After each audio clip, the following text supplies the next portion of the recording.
Yosh, bienvenue sur Manga Corp. Aujourd'hui, on parle de Masamune Revenge. Alors déjà pour commencer, sachez que c'est l'un des premiers titres non licenciés en France que j'ai connu, et c'est une belle surprise étant donné que je l'avais complètement oublié. J'avais lu quelques chapitres à l'époque, j'avais même pas regardé l'animé pour vous dire, j'avais juste kiffé un peu et j'ai pas lu la suite, et pour cette sortie j'ai eu un élan de nostalgie, je me suis dit, c'est vrai que j'en ai un bon souvenir, mais est-ce que c'est vraiment bien? Et donc Meian m'a envoyé les deux premiers tomes, et oui, c'est bien. Bon, avant que je vous parle de mon avis, on va tout d'abord parler du synopsis. Un synopsis déjà qui vient avec ce titre, Masamune Revenge, donc le héros c'est bien sûr Masamune, et vous en doutez, il a une revanche à prendre, mais quelle est-elle? Eh bien, on va en parler. Comme je vous le disais, notre héros s'appelle Masamune et c'est un beau gosse. Voilà, il est musclé, il est stylé, il est assez grand et surtout, il sait parler aux femmes. Du moins en apparence. En effet, s'il est devenu comme ça, c'est pas pour rien, parce que 8 ans auparavant, il était surnommé Pied de Cochon, et c'était un petit gros, on va pas se mentir. Et c'est aussi 8 ans auparavant que notre héros a eu un déclic qui lui a fait mal. En effet, il s'est fait rejeter par la fille qu'il aime, mais rejeter brutalement. Pour vous dire, c'est elle qui l'a surnommé Pied de Cochon. Après cette douloureuse expérience, il a eu qu'une chose en tête, se venger, et pour ce faire, il a changé de nom, et surtout, il s'est forgé un corps d'athlète. Un peu comme moi finalement. Et donc l'histoire commence alors qu'il vient d'intégrer un nouveau lycée en classe de première, et s'il a pris ce fameux lycée, c'est pas pour rien, vous vous en doutez. Bien sûr, Aki Adagaki est aussi dans ce lycée, et le plan de notre héros est simple, faire en sorte qu'elle tombe amoureuse de lui. Bien sûr, c'est pour la rejeter ensuite de la façon la plus sale qui soit. Rien qu'avec ce synopsis, on a un beau potentiel, après il faut voir si l'humour est bien dosé, si les personnages sont attachants, donc on va en reparler, mais il y a beaucoup de bonnes idées. Déjà, je précise, le light novel original est sorti en 2013 et je ne sais pas si c'est un argument valable, mais il y a beaucoup de clichés, du moins je trouve, dans ce titre. Mais en tout cas, ces clichés sont très bien dosés selon moi, mais là aussi on va en reparler. Déjà, on va commencer par un point que j'apprécie, le héros. En effet, c'est un nouveau beau gosse et on le sent dès le début. Il a pas les réflexes et en gros, il pense qu'il va se faire engueuler à chaque fois qu'il regarde trop une fille, qu'il fait une erreur, il pense qu'il va se faire victimiser. Sauf que, en Asie et surtout en Corée, il y a le fameux culte de la beauté, comme quoi, bah, si t'es beau, vraiment, tu vas tout réussir dans ta vie, ou presque, du moins ça va être beaucoup plus facile pour toi, alors que si t'es moche, ben là, ça va être problématique. Dans ce manga, c'est un peu ça, même si au Japon, d'après ce que je sais, même si je sais pas grand chose, c'est un peu moins le cas qu'en Corée, mais en tout cas, dans ce manga, on a un petit peu ça, et c'est bien fait, c'est bien construit. C'est pas, oh non, voilà, c'est cliché, c'est chiant. Non, c'est fait pour amener des situations comiques qui sont très drôles selon moi. En tout cas, moi, ça m'a fait rire. Et je vous l'ai déjà dit, mais c'est assez dur de me faire rire. Et il y a pas mal de situations que je trouvais vraiment très drôles. Après, il n'y a pas que des bons points selon moi. Pourtant, c'est quelque chose, on sent que c'est volontaire pour encore amener quelque chose de comique. Mais moi, ça me frustre plus qu'autre chose. En effet, notre héros, il a toujours peur de se faire reconnaître. Et en gros, que tout le monde sache que c'est un ancien gros.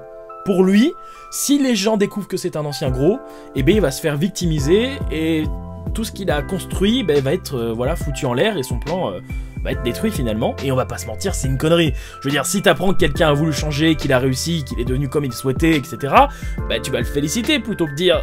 Enfin, j'en sais rien. Bref, peut-être que ça arrivera, peut-être qu'à force tout le monde va savoir qu'il s'appelait Pied de Cochon avant et tout le monde va se foutre de sa gueule. Dans ce cas-là, je serais un peu déçu et ce que j'ai dit, ça servirait à rien. Mais...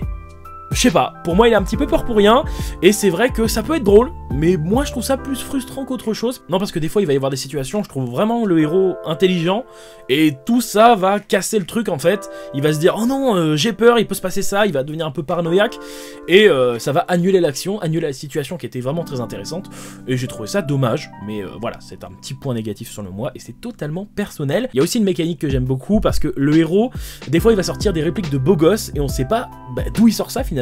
Ça va être expliqué dans le futur, et bon, c'est un petit spoil, mais je trouve ça marrant, ça peut vous donner envie. C'est un aspect comique qu'il y a dans ce manga. Il y en a plein d'autres, hein, je vous dis pas tout bien sûr, mais c'est que le héros il a emprunté les shoujo de sa petite sœur pour voir justement les répliques de beaux gosses dans les shoujo, et ça marche, ça fonctionne, et même si des fois il abuse un petit peu, et c'est bien parce que ça se renouvelle. C'est pas wow, il a des répliques de beaux gosses, c'est bon, il va draguer tout le monde. Non, des fois ça marche pas, des fois il en ferait trop. Bref, c'est pas parce que t'as les techniques, t'as la théorie que tu peux l'employer très facilement. Donc c'est bien fait, c'est drôle, et voilà, moi j'ai beaucoup aimé cette mécanique qui est vraiment pas bête finalement. finalement. C'est pour ça que je vais acheter beaucoup de shoujo. Bref, pour terminer avec le héros, je trouve que c'est quelqu'un d'attachant. Vraiment, je passe un très bon moment avec lui, il est très drôle, et voilà, il fait pas forcément des situations très connes.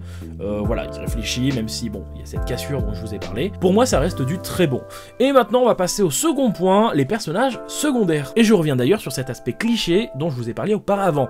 En effet, les personnages, on les a déjà vus des dizaines et des dizaines de fois dans les mangas finalement. On a quoi? On a la mère qui a 42 ans mais qui est une loli qui en fait 10 finalement, qui est quand même assez marrante, on va pas se mentir. Je l'aime bien parce qu'elle apparaît pas beaucoup dans les 2 premiers tomes du moins que j'ai lu.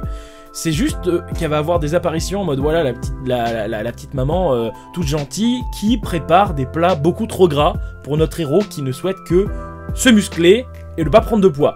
Donc il y a vraiment cette contradiction qui est vraiment très drôle, surtout qu'il arrête pas de dire que c'est à cause de sa mère qu'il avait grossi à l'époque, mais voilà, c'est marrant. Donc on a ce petit cliché de la maman loli de 42 ans, mais ne vous inquiétez pas, elle est là que pour les situations comiques, 2-3 fois dans les 2 tomes, et ça marche très bien finalement. Bon, après on a aussi la sœur du héros, Shinatsu, qui est en 4ème et qui fait 2 apparitions pas forcément très drôles, c'est juste pour dire qu'elle a une sœur, et peut-être que ça sera développé dans le futur, je ne sais pas. Un autre cliché qu'on voit beaucoup moins d'ailleurs, et c'est peut-être pas un cliché du coup, mais j'aime beaucoup ce mot donc je vais le répéter beaucoup de fois dans cette vidéo. Ce personnage c'est Kojuro, le camarade de classe de Masamune qui ressemble à une fille, ou du moins qu'elle est vraiment très féminin, et tout le monde va dire waouh il est plus beau qu'une fille, bref, vous connaissez, vous l'avez déjà vu ce type de personnage, pas souvent, mais vous l'avez déjà vu. Il n'est pas forcément très important dans les 2 premiers tomes, mais je pense qu'il y aura des situations comiques avec lui, enfin tout ça va se jouer, hein. Je rappelle que c'est une comédie romantique. Hein. On a évidemment notre héroïne, Aki Adagaki, qui est donc la fameuse antagoniste de notre héros. Elle est introduite de façon assez cruelle, dans le sens où, voilà, elle est méchante, elle aime pas les garçons, elle est d'ailleurs surnommée la princesse cruelle, donc un peu naze comme surnom, mais vas-y, pourquoi pas. D'ailleurs en parlant de surnom, elle arrête pas d'en donner, hein. Si elle a donné pied de cochon à notre héros à l'époque, c'est pas pour rien. À chaque fois que quelqu'un vient lui avouer sa flamme, eh bien, elle le rejette de façon assez brutale et elle lui donne un surnom de merde. Voilà. D'ailleurs, elle donne des surnoms à d'autres personnes aussi. Je pense que c'est un tic qu'elle a, un truc dans sa jeunesse, je ne sais pas. Mais je pense que ça sera développé. Ou pas, parce que c'est juste un détail finalement. En tout cas, j'imagine que cette peur des garçons, ça sera expliqué par la suite. Et on termine avec un autre personnage très important, Yoshino Kawai. Ou Kawai, je ne sais pas. C'est le petit chien-chien de l'héroïne qui sera là pour répondre au moindre de ses souhaits. Et c'est aussi le cliché de la meuf bébête qui arrête pas de tomber et qui monte sa culotte. Bon, du moins, elle l'a fait 2-3 fois dans le premier tome. Mais si je vous dis qu'elle est importante, c'est pas pour rien, étant donné qu'elle cache un secret, mais je vous laisserai le découvrir. Voilà ce qu'il en est des personnages, pour ma part c'est parfait, ils sont vraiment bien dosés. Par exemple la loli maman de 42 ans, c'est parfait, j'en veux pas plus, je veux pas beaucoup la voir. Juste elle vient, elle fait sa blague, elle repart. C'est parfait. Pareil pour les personnages secondaires, les camarades de classe, tout ça, on n'en veut pas trop, surtout dès le début. Là, on a une introduction avec ces 2 premiers tomes, c'est bien rythmé, c'est parfait, et au fur et à mesure, il y aura sans doute des petites scénettes, des petites sorties, voilà, on va à la piscine avec les copains, c'est marrant, il y a des blagues, le gars qui ressemble à une meuf, il va se faire draguer, et en fait, non. Enfin bref, on connaît, c'est une comédie romantique, d'ailleurs, elle fait 11 tomes, donc c'est pas forcément très long non plus, mais on a le temps de développer tout ça. Pour ce qui est des dessins, c'est très beau, j'en veux pas plus, j'en veux pas moins, et je trouve que ça va très bien avec le style d'humour qu'il y a dans ce titre. Bah écoutez, je pense que j'ai tout dit, pour moi c'est un très bon titre, j'ai vraiment été surpris, j'ai vraiment rigolé devant ce titre finalement. Si vous avez kiffé, n'hésitez pas à le mettre en commentaire, et surtout mettez un like, c'est très important, je vous l'assure, voilà. Et juste avant de vous dire au revoir, si j'ai pas encore réussi à vous donner envie de lire ce titre, je tiens à dire que dans le tome 2, il y a un personnage sans culotte. C'est tout. Vous en faites ce que vous voulez.